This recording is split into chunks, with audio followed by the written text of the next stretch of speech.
بسم اللہ الرحمن الرحیم۔ السلام علیکم۔ پروگرام اختلاف رائے کے ساتھ میں افتخار کاظمی، اور بڑی خبر یہ ہے کہ ارشد شریف قتل کیس میں ارشد شریف کی والدہ نے کچھ اہم لوگوں کو نامزد کر دیا ہے۔ وہ کون ہے اور ان کا تعلق ارشد شریف قتل کیس سے ہو سکتا ہے نہیں ہو سکتا ہے، اس پر ایک F I R supreme court کے حکم پر پہلے سے کٹ چکی ہے۔ تو کیا نئی ایف آئی آر کٹے گی، یا جن لوگوں کو نامزد کرنے کی خواہش ظاہر کی جا رہی ہے ان لوگوں کے خلاف بھی مقدمہ درج ہوگا؟ تو یہ بڑا امپورٹنٹ ہے، یہ آپ کو بتائیں گے۔ سپریم کورٹ میں جو کچھ ہوا اس کا کچھ بریف سا حوالہ آپ کو بتائیں گے کہ اس کیس میں کیا کیا ڈیولپمنٹ ہو رہی ہے، کیونکہ یہ کیس پاکستان کی سیاست کے حوالے سے اب ایک اور نیا رخ اختیار کر چکا ہے، اور آنے والے دنوں میں اس کیس میں بہت سے اہم انکشافات ہو سکتے ہیں، اس پر بات کریں گے۔ اس کے علاوہ حکومت اور اپوزیشن کے درمیان مذاکرات جو ہے وہ شروع ہو گئے ہیں۔ اسحاق ڈار صاحب نے ملاقات کی ہے صدر مملکت عارف علوی صاحب سے، اور یہ ملاقات کوئی انہوں نے خفیہ طور پہ نہیں کی ہے، کھلے عام کی ہے، اور اس سے پہلے بھی اسحاق ڈار صاحب ملاقات کر چکے ہیں عارف علوی سے، اور یہ ملاقات آرمی چیف کی تقرری سے قبل ہوئی تھی اور کچھ معاملات طے کیے گئے تھے، اور پھر یہ ایک یعنی ٹرسٹ بلڈنگ میئر کے طور پر ملاقات تھی، جس میں عارف علوی اور اسحاق ڈار کے درمیان جو معاملہ طے پائے تھے بعین ہی ان کے مطابق عمل ہوا۔ اور یہ میں آپ کو خبر دے چکا تھا کہ یہ ڈیل ہو چکی ہے کہ خاص صاحب اسلام آباد یا پنڈی جائیں گے، لیکن وہاں پر دھرنا نہیں دیں گے اور اسلام آباد کی طرف چڑھائی نہیں کریں گے۔ تو اسی مبینہ ڈیل کی اب اگلی کڑی ہے، اور اس میں جو ہے وہ آئندہ انتخابات، مردم شماری اور حلقہ بندیاں، یہ تمام معاملات جو ہیں وہ زیر غور آئے ہیں۔ سر علوی کے ساتھ اسحاق ڈار صاحب نے ملاقات کی ہے اور ان کو سچویشن سے آگاہ کیا کہ کب حکومت اپوزیشن کے ساتھ باقاعدہ الیکشن کے اوپر مذاکرات کر سکتی ہے اور الیکشن کی ڈیٹ دے سکتی ہے یا نہیں دے سکتی۔ لیکن ایک اور اہم معاملہ ہے اس دوران، چونکہ یہ جو سورسز ہیں وہ کلیم کر رہے ہیں کہ نواز شریف صاحب کی جنوری میں واپسی ہو رہی ہے، اور نہ صرف نواز شریف واپس آ رہے ہیں بلکہ شہباز شریف کے بیٹے سلمان شہباز بھی واپس آ رہے ہیں۔ سلمان شہباز نے تو باقاعدہ عدالت میں درخواست دائر کر دی ہے پروٹیکٹیو بیل کی، یعنی حفاظتی ضمانت مانگ لی انہوں نے کہ وہ پاکستان واپس آنا چاہتے ہیں اور عدالت کے سامنے سرنڈر کرنا چاہتے ہیں۔ عدالت کے سامنے وہ اپنا موقف رکھیں گے۔ اس سے پہلے جب وہ انہیں مفرور قرار دیا گیا تھا، وہ عدالت کے سامنے پیش نہیں ہوئے تھے، ان کی غیر حاضری میں انہیں مفرور قرار دیا گیا تھا۔ تو اب ان کا موقف یہ ہے کہ وہ عدالت کے سامنے پیش ہونا چاہتے ہیں، تو ان کو پروٹیکٹیو بیل یعنی حفاظتی ضمانت دی جائے۔ تو کیا شہباز شریف نواز شریف کے ساتھ آ رہے ہیں، کیونکہ دونوں لندن میں ہیں، اور نواز شریف کے حوالے سے کل ایاز صادق صاحب نے ایک انٹرویو میں کہا تھا کہ وہ جنوری میں واپس آئیں گے، اور وہاں بھی لندن سے بھی یہ ذرائع کہتے ہیں کہ جی نواز شریف کی واپسی کی تیاریاں کی جا رہی ہیں۔ تو کیا نواز شریف کی واپسی کے حوالے سے بھی اسحاق ڈار اور عارف علوی کے درمیان کوئی گفتگو ہوئی ہے؟ تو میرا قیاس یہ کہ اس حوالے سے بھی بات ہوئی ہوگی۔ نواز شریف کی پاکستان واپسی کے معاملے پر اپوزیشن کوئی رکاوٹ نہیں ڈالے گی اور کوئی فساد کھڑا نہیں کرے گی۔ میرا خیال ہے یہ سارے معاملات اگر اس طرح طے ہوتے ہیں کہ نواز شریف واپس آئیں اور اپوزیشن کو زیادہ ریئیکٹ نہ کرے اور ان کو جو قانونی معاملات ہیں ان کو انجام دینے دے، تو پھر وہ عدالتیں جو فیصلہ کریں گی وہ ایکسیپٹ کیا جائے گا، تو یہ لیول پلینگ فیلڈ ہو جائے گی۔ اگر اس پر اپوزیشن راضی ہے تو پھر حکومت بھی مذاکرات کی طرف جائے گی۔ تو یہ سمجھ لیں کہ یہ کچھ لو اور کچھ دو کی پالیسی کے تحت مذاکرات ہو رہے ہیں۔ پی ٹی آئی کے جنرل سیکرٹری اسد عمر، وہ جو کہتے ہیں ٹکر کے لوگ ہیں، وہ ٹکر کے لوگ آئی عدالت کے سامنے لیٹ گئے اور انہوں نے توہین عدالت کیس میں غیر مشروط طور پر معافی مانگ لی ہے۔ اسد عمر صاحب نے غیر مشروط معافی مانگی ہے اور اس معافی کو ایکسیپٹ کر لیا گیا، اسی لیے انہوں نے غیر مشروط معافی مانگی تھی۔ تو اب وہ جو تحریک انصاف کی تصادم ٹکرانے کی اور لڑ جو مر جو کرپشن مار دو، اس میں تھوڑا سا ٹھہراؤ آتا ہوا نظر آ رہا ہے۔ تو کیا اس کی وجہ یہ ہے کہ اب ان کے جو مربی محسن کوچ خاصب کے وہ نہیں رہے، خاصب کی وہ بیک کرنے والے لوگ نہیں رہے، خاصب کا وہ آسرا نہیں رہا، خاصب کو وہ سپورٹ نہیں رہی، یعنی سائی نہیں رہے۔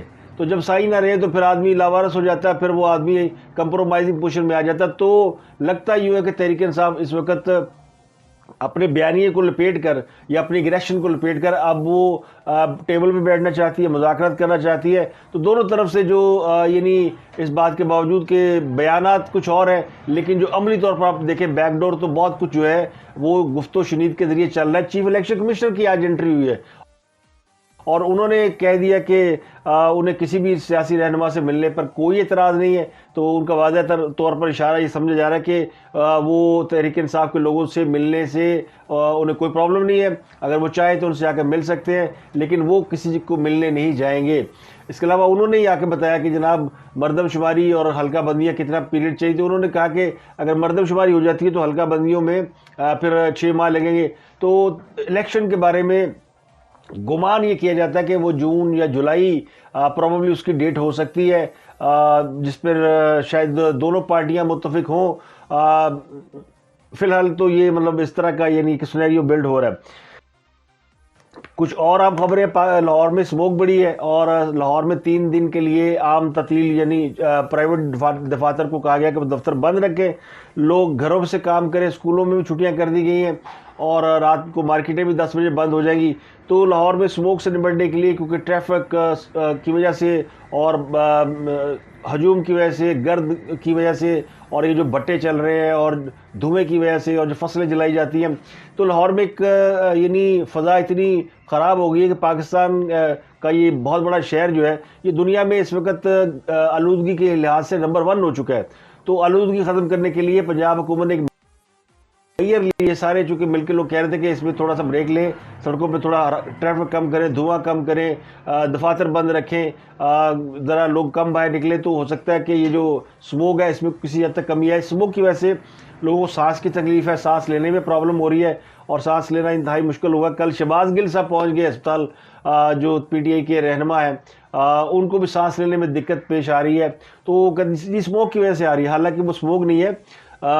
شہباز گل صاحب پہ مقدمات ہو رہے ہیں, ایک مقدمہ ان پہ کراچی میں بھی درج ہو گیا, ان پر کوئٹہ میں بھی مقدمہ درج ہوا ہے اور پاکستان کے کئی شہروں میں مقدمے درج ہوئے ہیں. لیکن جو کراچی میں مقدمہ درج ہوا بڑا دلچسپ سا مقدمہ ہے.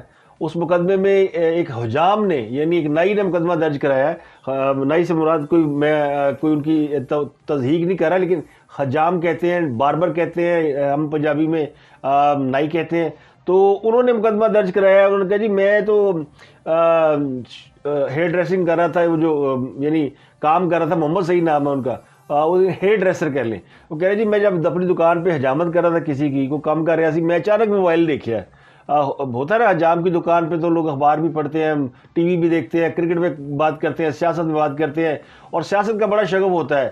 حجام کے پاس کہتے ہیں بڑی معلومات ہوتی ہیں. اگر آپ اس کے پاس شیو کرانے جائیں, بال کٹانے جائیں, تو آپ کو اس وقفے میں جب وہ یہ کام کر رہا ہوتا ہے تو مسلسل آپ کو وہ انفارمیشن پاس آن کرتا رہتا ہے, اور وہ آپ کو اسٹاک مارکیٹ سے لے کر امریکہ کے صدارتی الیکشن تک اور ایٹم بم بننے سے لے کر ایٹم بم چلانے تک کی ساری باتیں بتا سکتا ہے. اس کی انفارمیشن بڑی ہوتی ہے, تو ان کو بڑی دلچسپی ہوتی ہے.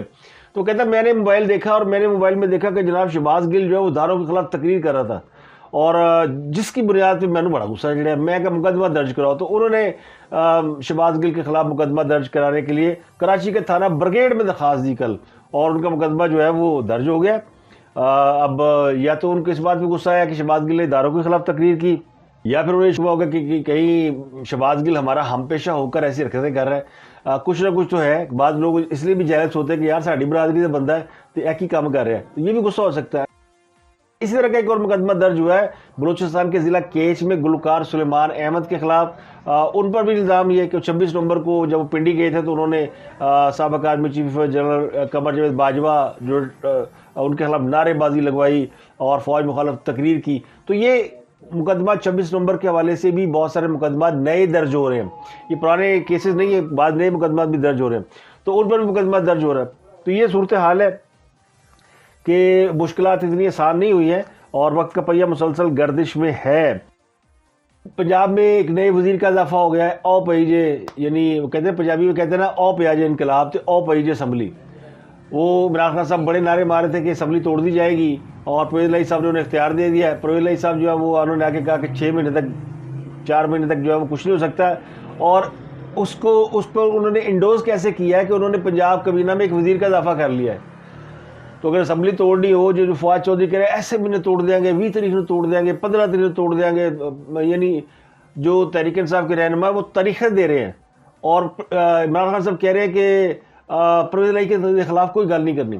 ایک طرف عمران خان صاحب نے وہ آرڈر جاری کیا کل کہ جی ان کے خلاف کوئی بات نہیں کرنی، جنرل عاصم منیر کے خلاف، فوج کے خلاف کوئی بات نہیں کرنی.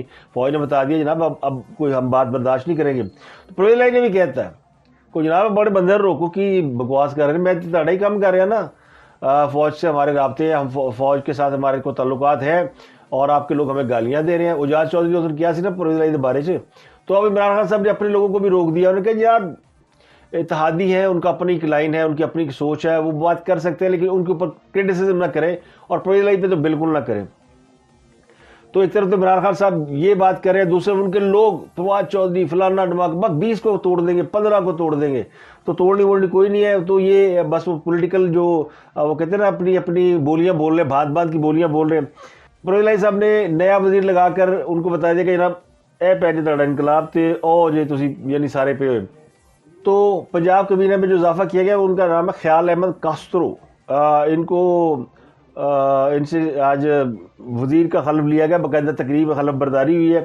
اور پھر عمران خان صاحب نے کل انٹرویو میں کہا کہ بعض لوگ ڈر گئے ہیں ہمارے اسمبلی تحلیل کرنے سے، لیکن اسمبلی تحلیل کرنے سے ہماری مقبولیت کم نہیں ہوگی. تو ایک طرف وہ یوٹیوبر کو یہ بتا رہے تھے، دوسری طرف ان کا جو سی ایم ہے وہ نئے وزیر کا اضافہ کر رہا تھا. تو یہاں سے آپ کو پتہ چلتا ہے کہ حالات کس طرف جا رہے ہیں. سینٹورس پر تالے لگانے سے کیا جنرل فیض کے کوئی پرائیویٹ دفاتر بند ہو گئے؟ سوشل میڈیا پر بحث چل رہی ہے کہ جی وہاں جنرل فیض کا بھی کوئی دفتر تھا اور وہ بند ہو گیا ہے. اب اس کا بات کا ہمیں اندازہ نہیں ہے، لیکن بعض ذرا یہ کہتے ہیں کہ جنرل فیض نے کوئی پرائیویٹ یا انٹیلیجنس ایجنسیوں نے کوئی سینٹرس مال میں کوئی اپنے کوئی دفتر بنائے ہوئے تھے پرائیویٹ مصروفیات کے لیے، کیونکہ وہ بڑا پلازا ہے اور اس میں 2 4 5 7 دفتر دینا سردار تنویر الیاس کے لیے کوئی بڑی بات نہیں ہے. وہ آزاد کشمیر کے وزیر اعظم ہے اور آپ کو پتہ ہی ہے کہ وہ مالدار آدمی ہے اور خاص طور کے اے ٹی ایم کے طور پہ مشہور ہے، اور وہ ظاہر ہے ان کی رسائی بھی عمران خان صاحب تک کسی ذریعے سے ہوئی ہوگی. تو جن ذرائع سے ہوئی ہے ان کو پھر آفس دینے میں کوئی پرابلم نہیں ہے. تو کہا یہ جاتا ہے کہ یہ چونکہ کچھ ایسی سرگرمیوں کا مرکز بھی بنا ہوا تھا سینٹورس مال، جس کی وجہ سے اس میں پچھلے دنوں آگ بھی لگی ہوئی تھی. اور اب پھر جب وہ دوبارہ سیل ہوا ہے، اب یہ سیل تو ہوا ہے ذرا شہباز شریف کے ساتھ جو بدمزگی ہوگی اس کے والے سے، لیکن کہنے والے کہتے ہیں کہ یہاں پھر ان کے دفاتر تھے اور وہ اب بند ہو گئے. تو واللہ عالم. آرمی چیف نے بیان دیا، لیکن وہ آپ کو اگلے ویلاگ میں اس پہ ڈسکس کریں گے، کیونکہ یہ بھی ویلاگ بڑا لمبا ہو جائے گا. سپریم کورٹ نے جو کیس کی سماعت کی ہے وہ میں آپ کو بتاتا ہوں کہ اس کیس کے اندر بڑی ڈیولپمنٹ ہوئی ہے. فیکٹ فائنڈنگ کمیٹی نے اپنی رپورٹ پیش کی ہے اور اس کیس میں جو حکومت نے جے آئی ٹی بنائی تھی وہ جے آئی ٹی سپریم کورٹ نے مسترد کر کے کہا کہ نئی جے آئی ٹی بنائیں، اور عدالت یہ چاہتی ہے کہ آزادانہ تحقیقات ہوں اور کسی فرد کا کسی بااثر شخص سے کوئی تعلق نہ ہو، یعنی اس میں جو لوگ شامل ہیں وہ بڑے نیوٹرل ہوں. تو اس پہ پولیس کی جو جے آئی ٹی وہ بنا دی گئی ہے، اور لیکن عدالت نے کہا کل آپ ہمیں بنا کے بتائیں کہ اس میں کون کون لوگ شامل ہیں. اور فیکٹ فائنڈنگ کمیٹی کی ایک رپورٹ پیش کی گئی ہے. اس رپورٹ میں یہ انکشاف کیا گیا ہے کہ جو ان کے میزبان تھے خرم اور وقار، یہ بڑے امپورٹنٹ لوگ تھے اور یہ دونوں مطلوبہ معلومات نہیں فراہم کر رہے. جو وقار ہے اس کا انٹرنیشنل انٹیلیجنس ایجنسیوں سے بڑا گہرا تعلق ہے، اور چونکہ ان کا وہاں پہ وہ شوٹنگ رینج بنا ہوا ہے تو دنیا بھر سے انٹیلیجنس لوگ یعنی آتے ہیں وہاں پہ اور اپنی جو ٹریننگ کرتے ہیں، اور یہ وہ لوگ ہوتے ہیں جو کہ شاید اداروں کے بعض بڑے سیکرٹ قسم کے جو لوگ ہیں وہ ٹریننگ لیتے ہیں. رپورٹ میں کیا گیا جی کہ کوئی ارشد شریف سے کوئی درجن بھر افراد جو ہے وہ رابطے میں تھے، اور یہ جو تحقیقات کی گئی ہے اس دوران یہ سامنے آیا کہ جو ان کے لوگ ہیں یعنی ارشد شریف کی فیملی کے لوگ ہیں وہ یہ کہتے ہیں کہ ارشد شریف کو قتل کی دھمکیاں دی جا رہی تھیں، لیکن یہ دھمکیاں کس نے دی اس کا کوئی ثبوت نہیں مل سکا. پاکستان میں ان پر 16 مقدمات درج کیے گئے جبکہ ان کو 9 مقدمات کی کاپیاں فراہم کی گئی ہیں.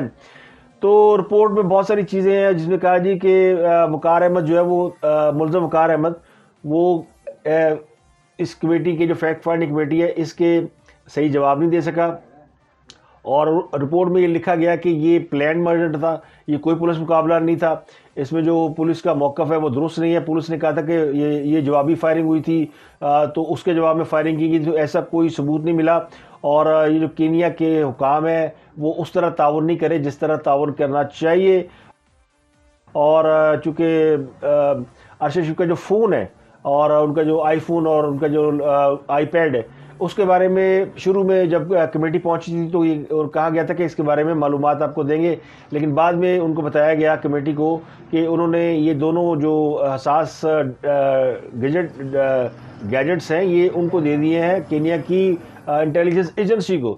تو کینیا کی انٹیلیجنس ایجنسی نے کہا کہ ہم نے یہ پاکستانی ہائی کمیشن کو دے دیے ہیں. تو پاکستانی ہائی کمیشن نے کہا کہ ہمیں جو ریمیننگز دی گئی تھی ارشد شریف کی جو ان کی چیزیں تھیں ان میں یہ شامل نہیں تھے. تو آئی فون اور آئی پیڈ یہ اس کیس کا بڑا مرکزی کردار ہے, یہ نہیں مل رہا. تو اس کیس میں جو ہے یعنی یہ دو ملزم وہ ہیں, اور تیسرے وہ طارق وسیع ہیں جو کہ ایئر وے کی جو کرکٹ ٹیم ہے اس کے ہیڈ ہیں, اور ایئر وے کے مالک سلمان اقبال کے وہ فرنٹ مین ہیں, انہیں کے لیے کام کرتے ہیں.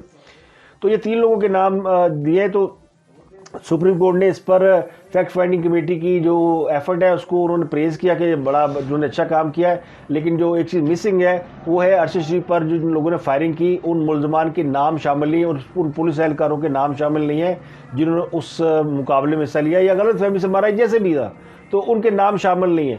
اور دوسرا یہ کہ ان کے خلاف ان کا نام کیوں ایف آئی آر میں درج نہیں ہوا, اور یہ جو 3 لوگ جن کے نام درج کیے گئے ان کا کس بنیاد پہ کیا گیا. تو اس دوران ایک درخواست دائر کی ہے ارشد شریف کی والدہ نے, وہ چونکہ عدالت میں موجود تھی. اب اس رپورٹ میں جو نام ڈالے گئے ہیں اس میں پہلے میں بتا دوں کہ ارشد شریف کی والدہ نے کہا کیا. انہوں نے کہا کہ ہمیں انصاف دیں, ارشد شریف کو پاکستان چھوڑنے پر مجبور کیا گیا, اور جن حالات میں وہ نکلا تو اس نے کچھ نام اپنی والدہ کو بتائے تھے, 5-6 نام جو کہ اس میں لکھے ہوئے ہیں اس رپورٹ کے اندر, کہ یہ لوگ جو ہے وہ ممکن طور پر یعنی اگر مجھے مار دیا گیا تو یہ لوگ ملوث ہو سکتے ہیں. تو چیف جسٹس نے کہا کہ اس واقعے پر ہمیں افسوس ہے, ہم معذرت خواہ ہیں, آپ کو سنیں گے, لیکن ہم تحقیقاتی ٹیم بنا رہے ہیں, وہ کسی دباؤ کے بغیر کام کرے گی, اور پھر آپ کو بلائیں گے, آپ بیان ریکارڈ کرائیے گا تحقیقاتی ٹیم کو. تو انہوں نے کہا کہ میں پہلے بھی بیان ریکارڈ کرا چکی ہوں. تو چیف جسٹس پاکستان نے ریمارکس دیا کہ ارشد شریف کی والدہ نے کئی نام دیے ہیں, اور حکومت قانون کے مطابق تمام فوجداری مقدمہ ہے, اس لیے عدالت نے کمیشن نہیں بنایا. لیکن یہ کیس شروع ہی ملزم خرم اور وقار سے ہوتا ہے. تو یہ اس کیس کے اندر ساری چیزیں یعنی ڈیولپمنٹ ہوئی. اب جو ارشد شریف کی والدہ نے نام دیے ہے وہ نام ہے پاکستان کے جو سابق آرمی چیف رہے جنرل باجوہ, ان کا نام انہوں نے اس میں شامل کیا ہے, اور 5 اور لوگ ہیں جو کہ حاضر سروس ہیں, 5 کے 5 افسران ہیں اس وقت جو مختلف جگہوں پر ڈیوٹیاں دے رہے ہیں, اور جن کے بارے میں عمران خان صاحب XYZ کے نام لیا کرتے تھے, کسی کو ڈرٹی ہیری, کسی کچھ. تو یہ 5-6 نام یعنی وہ ہیں, اگر آپ اس رپورٹ کو دیکھیں تو واضح طور پر یہ لگتا ہے کہ یہ نام جو ہے وہ ارشد شریف کی والدہ کو تو شاید اتنا علم نہیں ہوگا, لیکن یہ نام ان لوگوں نے ڈلوائے ہیں جن کی طرف اس کیس کے تانے بانے جاتے ہیں. یعنی اگر اس کیس کو اس میں 2 باتیں تو بڑی کلیئر ہے نا, کہ ارشد شریف کو پاکستان سے باہر جانے پر کس نے مجبور کیا. عمران خان صاحب مان چکے ہیں کہ میں نے 2 مرتبہ اسے بتایا کہ تم پاکستان سے چلے جو, تمہاری جان کو خطرہ ہے. اور کس بنیاد پر عمران خان صاحب نے بتایا یہ خود وہ بات بتا نہیں سکتے. حالانکہ ارشد شریف کہہ چکے تھے, اور شیریں مزاری بھی کہہ چکی کہ ان کو جو ہے وہ کالعدم کسی تنظیم کی جانب سے بھی تھریٹس آ رہی تھی. لیکن عمران خان صاحب نے کہا کہ وہ پہلی مرتبہ ارشد نہیں مانا, دوسری مرتبہ میں نے کہا تو وہ پاکستان سے باہر گیا تھا. تو یہ امپورٹنٹ بات ہے. اور پھر اس کے قریب جو جتنے لوگ ارشد شریف کے قریب تھے وہ سارے اس کو یہ بتا رہے تھے کہ تمہاری جان کو خطرہ, نکل جاؤ. تو ایک شخص کو کے لیے ایک ماحول کریٹ کیا گیا, اور اس کو کچھ بریفنگ کی گئی. تو اسے کہتے ہیں کہ کسی کا برین واش کرنا یا کسی کو ہیپناٹائز کر لینا. تو ارشد شریف اسی ٹرانس کے اندر پاکستان سے نکلا, اور جن لوگوں نے پاکستان سے نکالنے میں اس کو ارینج کیا وہی لوگ تھے جو اس کے قریب تھے. تو اس میں KP کی حکومت انوالو ہے, مراد سعید صاحب کا نام آتا ہے. پھر وہ دبئی گئے, اور وہاں پہ پھر ARY چونکہ اس کا ادارہ تھا, پیرنٹ ادارہ تھا جس میں وہ کام کر رہے تھے, اور وہاں سے پھر ان کو اسی ادارے نے کینیا بھجوا دیا اسپیشل ارینج کر کے. 2 مہینے انہوں نے کینیا میں وی لاگ کیا, پھر اس کے بعد ان کا وہاں مرڈر ہو جاتا ہے. تو یہ سارے جو تانے بانے ہیں یہ بتاتے ہیں کہ اس کے پیچھے ایک پلانڈ مرڈر ہے, اور کچھ لوگ تھے جو ان کو مسلسل یعنی اس کو یہ فیڈ کر رہے تھے. تو اسی فیڈنگ کا ایک نظر آیا کہ اس FIR کے اندر عمران خان صاحب بھی کہتے ہیں 5 لوگوں کے نام میں نے بتا دیا کہ جو میرے قتل کی منصوبہ بندی کر رہے تھے. وہی اشارہ یعنی وہی 5 نام جو عمران خان صاحب لوگوں کو بتاتے ہیں کہ وہ مجھے مارنا چاہتے ہیں, انہی کے نام اس FIR میں شاید میرا خیال ہے کہ ڈالنے کی کوشش کی گئی ہے, کیونکہ وہی لوگ ہیں جن کے بارے میں تحریک انصاف اپنے جلسوں میں ذکر کر چکی ہے. اور اس میں جو پاکستان کی انٹیلیجنس ایجنسی ہے اس کے سربراہ ہیں, اور جو ان کے سیکٹر کمانڈرز ہیں, اور اس طرح کے 5-6 لوگ موجود ہیں جن کے نام باقاعدہ اس کے اندر لکھے ہوئے ہیں درخواست کے اندر. اس درخواست میں ذکر کیا گیا کہ یہ عرش شریف جاتے ہوئے بتا گئے تھے اپنی والدہ کو. تو ان کی والدہ جو ہے اس وقت ان کے بارے میں سب کو پتا ہے وہ اس وقت کن کے انفلوئنس میں ہے, اور یہ چند نام آپ کو پتہ ہی ہے یہ کس وجہ سے لیے جا رہے ہیں. تو دیکھنا یہ کہ کیا حکومت ان 5-6 ناموں کو, جن میں جنرل باجوہ صاحب بھی شامل ہے, اب چونکہ وہ ریٹائر ہو چکے ہیں, لیکن جو حاضر سروس لوگ ہیں جو اس وقت پاک فوج کے اندر اپنی خدمات سر انجام دے رہے ہیں, باجوہ صاحب ایسے جب سے گئے ہیں ان پہ تو الزامات ہی لگ رہے ہیں. تو اب تک یہ اتنے آپ سے ملاقات ہوتی ہے, اگلے ولاگ میں اپنا گردنوا کے لوگوں کا بہت بہت خیال رکھیے گا.